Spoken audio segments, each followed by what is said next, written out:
Dans le montage, alors au niveau du don, le premier modèle, c'est assez simple, puisque les contributeurs versent leur contribution et ils reçoivent des contreparties.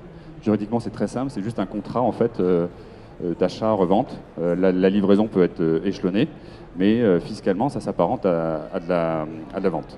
Et donc la TVA s'applique.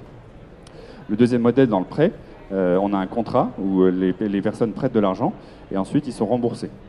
Alors, si on a 100 contributeurs, le château ne va pas s'amuser à rembourser, à faire un virement à 100 personnes différentes. Ça serait un vrai cauchemar.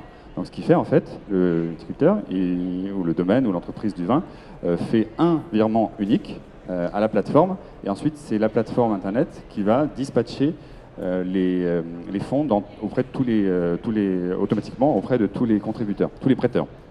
Voilà le deuxième modèle. Dans les autres modèles, l'investissement capital, on peut avoir donc des personnes qui viennent.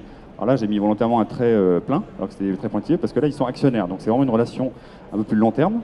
Ils touchent éventuellement des dividendes. Et souvent, on arrive, c'est ce que j'ai indiqué ici, à avoir des réductions fiscales.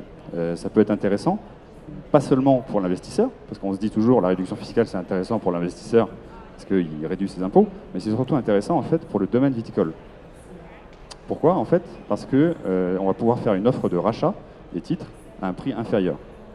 La personne qui a mis 100 pour acheter des actions de votre société, si dans 5 ans vous lui rendez 100, il va trouver que c'est un peu insultant, il a pris un risque et donc il ne voudra pas accepter ça. En revanche, si ça lui a permis de réduire de 25% ses impôts, ça ne lui a pas coûté ça en fait, ça lui a coûté 75. Donc si vous lui rachetez à 100 ou 105, il pourra accepter l'offre. Et donc ça coûtera finalement moins cher à la société. Donc ces avantages fiscaux, retenez qu'en fait, ce n'est pas forcément avantageux uniquement pour l'investisseur, c'est surtout intéressant en fait pour l'entreprise. Quand on le présente comme ça, en fait, ça permet de comprendre les choses un petit peu différemment.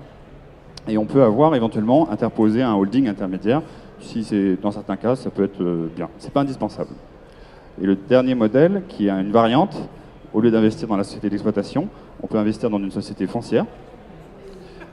Et donc les associés détiennent des parts de la société foncière qui met à bail la société d'exploitation. Voilà. Sachez aussi que le crowdfunding, c'est une activité réglementée. Donc faites attention lorsque vous allez sur les plateformes à bien voir qu'il y a le signe Marianne ici qui atteste que la plateforme qui fait ça est enregistrée à l'ORIAS. Et pour faire du prêt, il faut être enregistré à la Banque de France. Pour faire de l'investissement en actions ou en obligations, il faut être enregistré auprès de l'autorité des marchés financiers. Voilà, donc nous, Winefunding, on est enregistré dans les deux, puisqu'on fait les deux activités.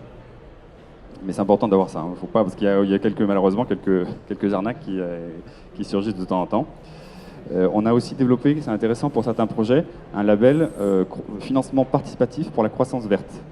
Ça permet en fait d'estampiller un projet comme ayant un impact positif sur l'environnement, la société. Et du coup, c'est souvent un argument supplémentaire.